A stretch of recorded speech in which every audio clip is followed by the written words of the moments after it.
Gagawa nga pala ako ng isa sa mga kakanin o pasalubong na nanggagaling sa Pangasinan. Ito nga pala yung tinatawag nilang tupig kung tawagin sa Pangasinan.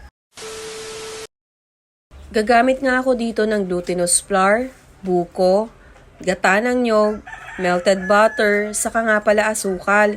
Siyempre, hindi mawawala yung dahon ng saging. Sa bowl ay pagsasama-samahin ko nga lang lahat yung mga sangkap. Kahit alin ay mauna ay pwede naman, basta mapagsama-sama mo lang siya. Sa asukal naman ay kahit kayo nang bahala ang tumantya. Kung gusto mong gumamit ng condensed milk ay pwede rin naman. Nilagyan ko nga rin pala ito ng konting asin, pampambalansi ng lasa. Pag napagsama-sama mo na nga lahat yung sangkap, ay imemekos-mekos mo lang yan. Tiyakin mo lang na mahalo mo siya ng maayos para mawala yung mga buo-buo lalo na nung glutinous flour.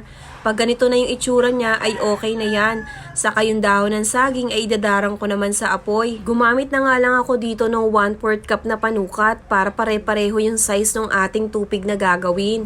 Pero yung totoo talaga, hindi ko rin naman napantay-pantay. Basta ang mahalaga ay nalagyan ko nga ito. Yung original na paggawa talaga ng tupig ay iniihaw nila ito. Dahil sa bahay nga lang ako gagawa, ay gagamit nga lang ako dito ng kawali.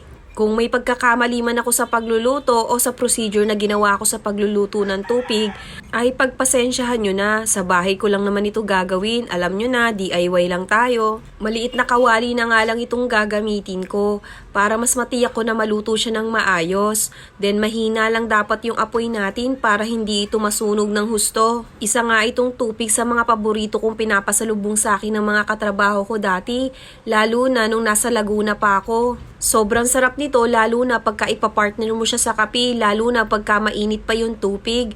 Ang ginagawa namin ay iniinit nga namin ito sa microwave oven. Yung katatapos mo palang kumain ng pananghalian o kaya hapunan ay saka susundan mo agad ng tupig na panghimagas, ay salagang panalo talaga yung lasa ng tupig.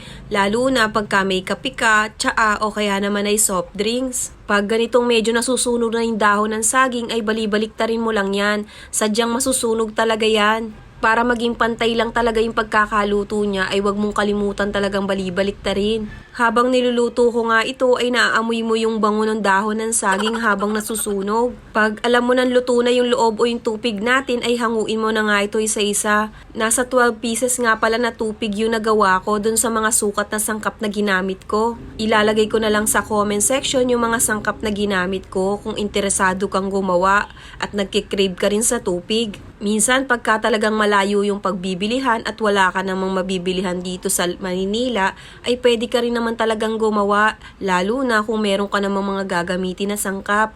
Dahil luto na itong ating tupig, tingnan nyo naman yung pagkakaluto niyan.